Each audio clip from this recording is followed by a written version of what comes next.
नमस्कार मेरे प्यारे विद्यार्थियों, आप सभी का एक बार पुनः स्वागत करते हैं आपके अपने YouTube प्लेटफॉर्म संध्या कंप्यूटर क्लासेज पर। 18 अगस्त 2024 आरआईसीटी मुख्य परीक्षा के लिए आज मैं आपके समक्ष मॉडल पेपर से यानी इस मॉडल पेपर के अंदर वे इम्पोर्टेंट क्वेश्चंस हम करेंगे जो आपके एग्जाम पॉइंट ऑफ व्यू से काफ़ी इम्पोर्टेंट है। तो आप कह सकते हैं आपके एग्जाम पॉइंट के हिसाब से आपके समक्ष मात्र 2 दिन का समय शेष है। तो अब अगर आपने तैयारी अभी तक स्टार्ट नहीं की है तो आप जल्दी से ऐसे सारे मॉडल पेपर को देख ले जो इस चैनल के माध्यम से आपके समक्ष प्रोवाइड करवाए जा रहे हैं। तो चलिए बिना टाइम वेस्ट किए हुए पहले क्वेश्चंस की ओर बढ़ते हैं और आप सभी से रिक्वेस्ट रहेगी कि आप इस वीडियो को पूरा अवश्य देखिएगा। निम्नलिखित सभी पद स्प्रेडशीट सॉफ्टवेयर से संबंधित है सिवाय यानी इनमें से ऐसा कौन सा एक ऑप्शन है जो एक्सेल स्प्रेडशीट से संबंधित नहीं है। जो भाई एक्सेल की जो स्प्रेडशीट होती है ना, एक्सेल की जो स्प्रेडशीट उस स्प्रेडशीट से संबंधित ये वाला ऑप्शंस नहीं है। तो भाई कौन सा नहीं है, जल्दी से कमेंट आप अवश्य करना। देखिए वर्कशीट होता है, शेल भी होता है, फॉर्मूला भी होता है, लेकिन वायरस डिटेक्शन थोड़ी नहीं करता भाई। वायरस डिटेक्शन तो एंटीवायरस करता है। तो इस क्वेश्चंस का जो करेक्ट आंसर हो जाएगा वो हो जाएगा option number D, virus detection. चलिए आगे वाले क्वेश्चंस को देख लेते हैं। क्वेश्चन नंबर 2 आप सभी की स्क्रीन के समक्ष है। स्प्रेडशीट में डेटा कैसे ऑर्गेनाइज होता है। भाई आप सभी को अच्छे से पता है कि स्प्रेडशीट होती है, उसके अंदर जो डेटा होता है ना वो किसके रूप में ऑर्गेनाइज रहता है, किसके रूप में रहता है। तो आप बोलेंगे रो और कॉलम के रूप में ये आपके सामने डेटा ऑर्गेनाइज रहता है। इस क्वेश्चन का राइट आंसर हो जाएगा ऑप्शन नंबर डी। ये 4 अगस्त का एग्ज़ाम हुआ है ना, उस पेपर के अंदर ये प्रश्न ऑलरेडी पूछा जा चुका है। आगे वाले क्वेश्चंस की ओर बढ़ते हैं। इनमें से कौन फंक्शंस के द्वारा करंट डेट इंसर्ट कराई जा सकती हैं। भाई अगर आप चाहते हैं कि मुझे करंट डेट डालनी है, क्या डालनी है भाई, करंट डेट डालनी है, तो करंट डेट डालने की शॉर्टकट की क्या है। तो भाई आपको याद रखना है यहाँ पे टाइम की बात नहीं कर रहा है, ओनली फॉर करंट डेट की बात हो रही है। तो करंट डेट इंसर्ट करने के लिए आप टू डे फंक्शंस का उपयोग कर सकते हैं। जबकि आपको याद रखना है कि करंट टाइम है ना, करंट टाइम की बात हो जाती है, करंट टाइम की बात हो जाती है। तो करंट टाइम के लिए आप किसका उपयोग करेंगे, नाउ का उपयोग करेंगे। तो इस क्वेश्चन का करेक्ट आंसर भाई क्या हो जाएगा, टू डे विकल्प यहाँ से राइट माना जाएगा। आगे वाले क्वेश्चंस की बात कर लेते हैं। क्वेश्चन नंबर 4 एमएस एक्सेल में इफ एरर क्या है। भाई आप सभी को पहले से विदित होगा इफ एरर एक लॉजिकल फंक्शंस है। भाई क्या होता है, इफ एरर एक लॉजिकल फंक्शंस होता है। इस क्वेश्चंस का right answer option number B हो जाएगा। चलिए आगे वाले क्वेश्चंस की ओर बढ़ते हैं। विशिष्ट स्तंभों और चिन्हित करने की प्रक्रिया ताकि वे पंक्तियां व स्तंभ को दृश्य पटल पर जा सके, खाली जगह। भाई आप अगर आप चाहते हैं कि मैं किसी रो और कॉलम को एक जगह पे होल्ड रखना चाहूँ तो आप उसको फ्रीजिंग करेंगे। भाई क्या करेंगे, फ्रीज करना पड़ता है। फ्रीज पेन कमांड व्यू के अंदर होता है। इस क्वेश्चन का राइट आंसर हो जाएगा ऑप्शन नंबर ए, फ्रीजिंग। आगे वाले क्वेश्चंस को देख लेते हैं। वी लुकअप फंक्शंस निम्न में से क्या कार्य करता है। भाई आप सभी को याद रखना है, मैं यहाँ पे इस मॉडल पेपर को जल्दी से कवर करवा रहा हूँ।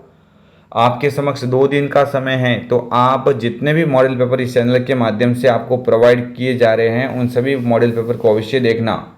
वी लुकअप फंक्शंस की बात हो रही है तो आपको याद रखना है वी लुकअप का मतलब होता है संबंधित जो रिकॉर्ड होता है ना उसका पता लगाता है।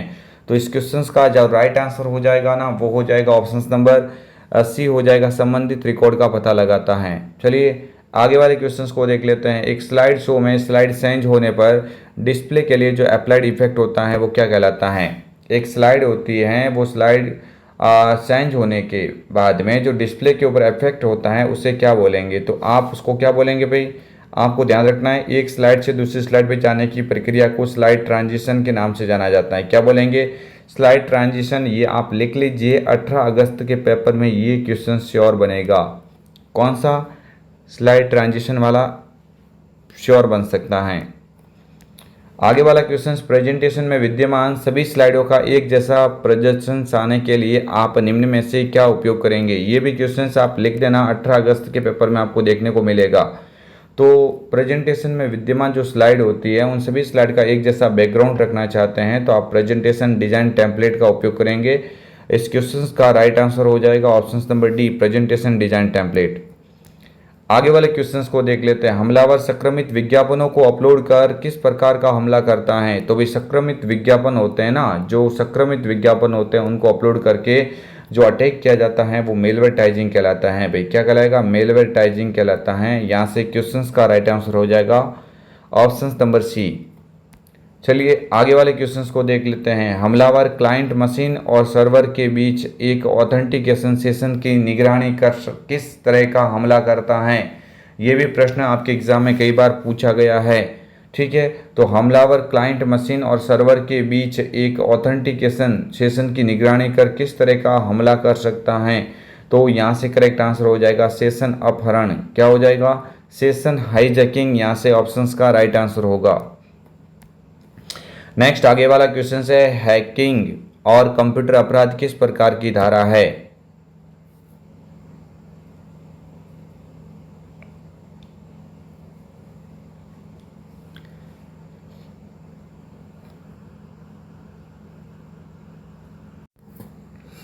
तो यहाँ पे आप सभी को याद रखना है कि इस क्वेश्चंस का जो करेक्ट आंसर हो जाएगा वो धारा कौन सी हो जाएगी भाई? 66 हो जाएगी।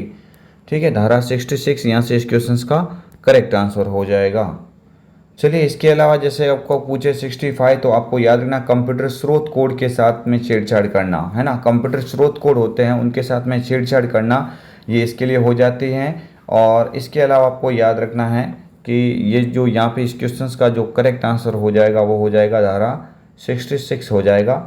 यानी कंप्यूटर हैकिंग और कंप्यूटर अपराध किस में आता है भाई? धारा 66 के अंदर आता है।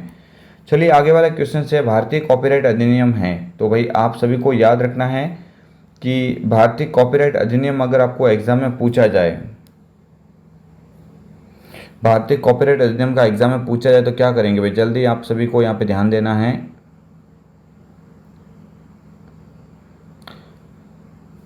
तो यहाँ से इस क्वेश्चंस का जो करेक्ट आंसर हो जाएगा वो हो जाएगा भाई एक्ट 1957। यहाँ से करेक्ट आंसर हो जाएगा डी वाला विकल्प। आगे वाला क्वेश्चन है, भारतीय आईटी अधिनियम 2000 नियम किस क्षेत्र को नियंत्रण करने के लिए तैयार किए गए हैं? तो यहाँ पे आप सभी को ध्यान रखना है कि जो आईटी एक्ट होता है ना वो सूचना प्रौद्योगिकी के लिए बनाया गया। किसके लिए? सूचना प्रौद्योगिकी। ऑप्शन नंबर सी यहाँ से इस क्वेश्चन का करेक्ट आंसर होगा। आगे बढ़ते हैं, विंडोज 10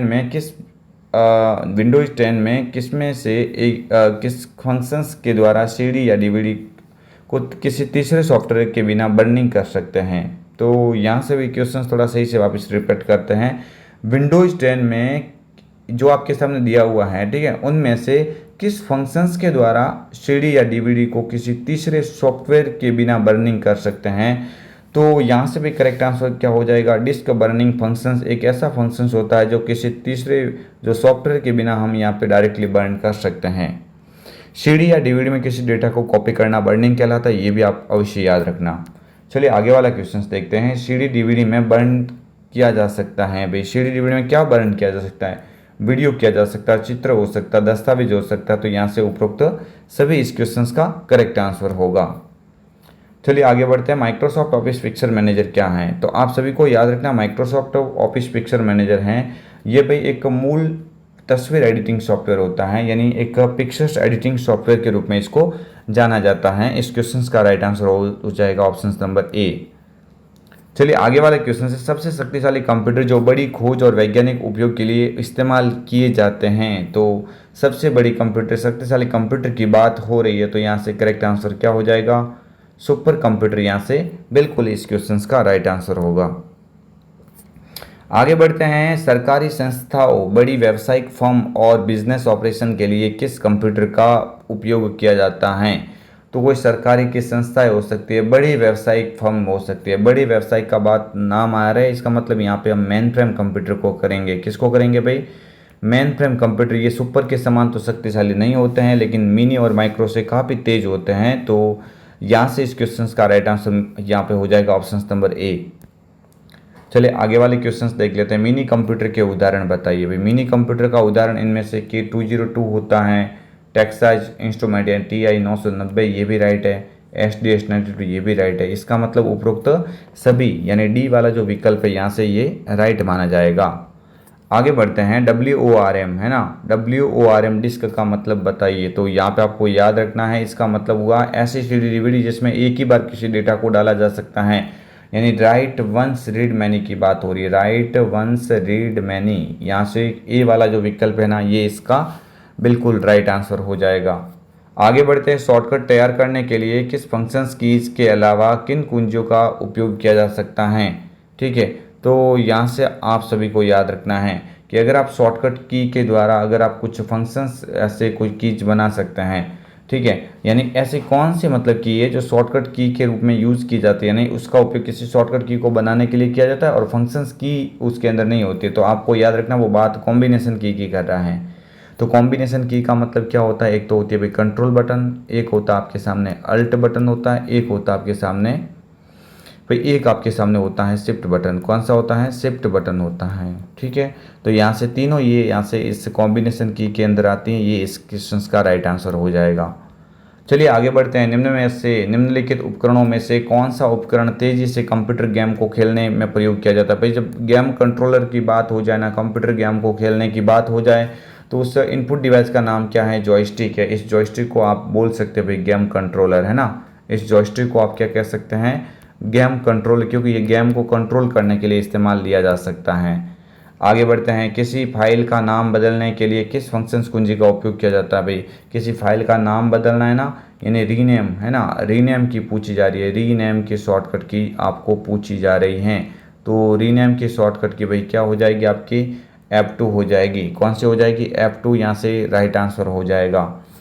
कोर्टाना खाली जगह की तरह इस्तेमाल किया जाता है। भाई कोर्टाना क्या है, तो आप सभी लोग अवश्य याद रखना, कोर्टाना के एग्जाम में बात कई बार पूछी गई है। कोर्टाना क्या होता है, जिस प्रकार से गूगल असिस्टेंट होता है ना अपने मोबाइल के अंदर, जिस तरह से हम बोल के कोई सर्च कर सकते हैं, तो कंप्यूटर के अंदर कोई बोल के सर्च करना है तो आप कोर्टाना का उपयोग करेंगे।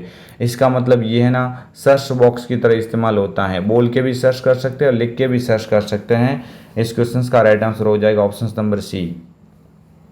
चलिए आगे बढ़ते हैं, इनमें से कौन एक प्रकार का प्रोटोकॉल है। भाई प्रोटोकॉल इनमें से कौन सा है, तो ये जो ASCII ये तो है नहीं, ठीक है, रैम भी नहीं है, डीबी यानी डेटाबेस एब्स्ट्रक्चर ये भी नहीं है, ये TCP और IP है ना, ट्रांसमिशन कंट्रोल प्रोटोकॉल और इंटरनेट प्रोटोकॉल। यहाँ पे इस क्वेश्चन का राइट आंसर हो जाएगा ऑप्शन नंबर सी। चलिए आगे वाले क्वेश्चंस को देख लेते हैं। इंटरनेट खाली जगह के माध्यम के नाम से भी प्रसिद्ध है। भाई इंटरनेट को और किस नाम से जाना जाता है, तो आप बोलेंगे सूचना का सुपर हाईवे कहते हैं। क्या बोलते हैं, सूचना का सुपर हाईवे। ऑप्शन डी यहाँ से ये ए राइट माना जाएगा। चलिए आगे वाला क्वेश्चन देख लेते हैं। DNS का तात्पर्य है, DNS का मतलब क्या होता है, तो आप सभी को ध्यान रखना है, डोमेन नेम सिस्टम हो जाएगा। क्या हो जाएगा भाई, domain name system. Option number A यहाँ से राइट होगा। आगे बढ़ते हैं, इंटरनेट पर भेजी गई सूचनाओं को किस प्रकार के टुकड़ों में विभाजित किया जाता है। तो इंटरनेट के ऊपर कोई भी सूचना भेजी जाती है उनको पैकेट्स बोलेंगे। क्या बोलेंगे, पैकेट्स बोलेंगे। ऑप्शन डी यहाँ से करेक्ट माना जाएगा। ठीक है, आगे वाला क्वेश्चन देख सकते हैं, वेबसाइट क्या होता है। भाई वेबसाइट, ये अभी 4 अगस्त में पेपर में प्रश्न बना था, वेबसाइट क्या है, तो आप बोलेंगे website is a set of web page, है ना। वेब पेज देखने में का प्रोग्राम है क्या, नहीं, आपको याद रखना वेब पेज का कलेक्शन है, यानी वेब पेज का समूह ही क्या होता है, वेबसाइट कहलाता है। यहाँ से क्वेश्चन का राइट आंसर हो जाएगा ऑप्शन नंबर ए। चलिए आगे वाले क्वेश्चंस को देख लेते हैं। ईमेल एड्रेस में .in से क्या मतलब होता है ना, .in की बात हो रही है। इससे किसी भी ईमेल आईडी में .in का मतलब इंडिया होता है। भाई क्या होता है, .in का मतलब क्या हो जाएगा, इंडिया हो जाएगा। ऑप्शन बी यहाँ से करेक्ट माना जाएगा। चलिए आगे हैं, जब एक वेब ब्राउजर जब एक वेबसाइट विकसित की जाती हैं तो विभिन्न इंटरलिंक्ड फाइलों को एक साथ रखा जाता है।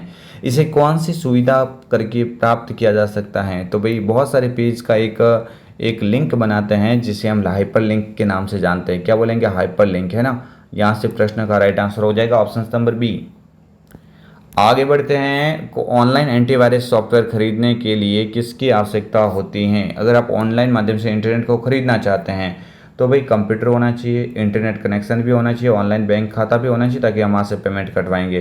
तो ये तीनों के तीनों यहाँ से इसके राइट हैं। इसका मतलब करेक्ट आंसर क्या हो जाएगा, उपरोक्त सभी हो जाएगा। आगे बढ़ते हैं। खाली जगह वह डिवाइस हैं जो दो या दो से अधिक नेटवर्कों को जोड़ता है। भाई दो या दो से अधिक नेटवर्क को जोड़ने वाला जो डिवाइस होता है इसे गेटवे कहते हैं। क्या बोलेंगे भाई, एक ये नेटवर्क है, एक ये नेटवर्क है, इन दोनों को जोड़ेगा, है ना, इन दोनों को जोड़ेगा तो ये जो ये भाग होता है ना इसको हम क्या बोलेंगे, गेटवे के नाम से जान सकते हैं।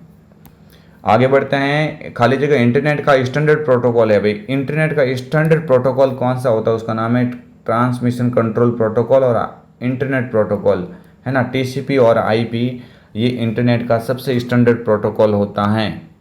चलिए आगे बढ़ते हैं। सीवीवी कितने अक्षरों में होता है। भाई सीवीवी कोड होता है ना, इस सीवीवी का पूरा नाम आप ध्यान रख लेना, इस पूरा नाम होता है भाई, इसका पूरा नाम होता है कार्ड वेरिफिकेशन वैल्यू। क्या होता है, कार्ड वेरिफिकेशन, है ना, कार्ड वेरिफिकेशन वैल्यू होता है। किसका पूरा नाम भाई, सीवीवी का पूरा नाम, है ना। इसमें कितने नंबर होते थे आप बोल देना, 3 नंबर होते हैं। तो ये आपके समक्ष थे महत्वपूर्ण 35 क्वेश्चंस। आप कमेंट करके अवश्य बताना आप 35 में से कितने प्रश्न कर पा रहे हैं। आप सभी के एग्ज़ाम 18 अगस्त को हैं और आप सभी को टाइम के अकॉर्डिंग जाना है। एग्ज़ाम सेंटर के अंदर जाने से पहले मैं आपको अंतिम दिन के अंदर जो वीडियो बनाऊंगा उसमें क्या क्या ध्यान रखना उनमें सारी आप इस डिटेल आप उसमें देख लेना, ठीक है। तो फ्रेंड्स आपको यहाँ पे ये क्वेश्चंस मैंने जो बताए हैं वो काफ़ी महत्वपूर्ण हैं। ये मैं दावा करता हूँ कि इनमें से कम आज के पेपर से 10 से 7 से 8 या ज़्यादा भी बन सकते हैं, 10 तक तो क्वेश्चन इस टॉपिक से बन ही जाएगा। तो उम्मीद है आप सभी को वीडियो पसंद आया होगा। अगर आपको वीडियो पसंद आया तो लाइक शेयर एंड सब्सक्राइब अवश्य करें। मिलेंगे आपको और बहुत जल्द दूसरे वीडियो के साथ में, तब तक के लिए जय हिंद, वंदे मातरम, जय भारत।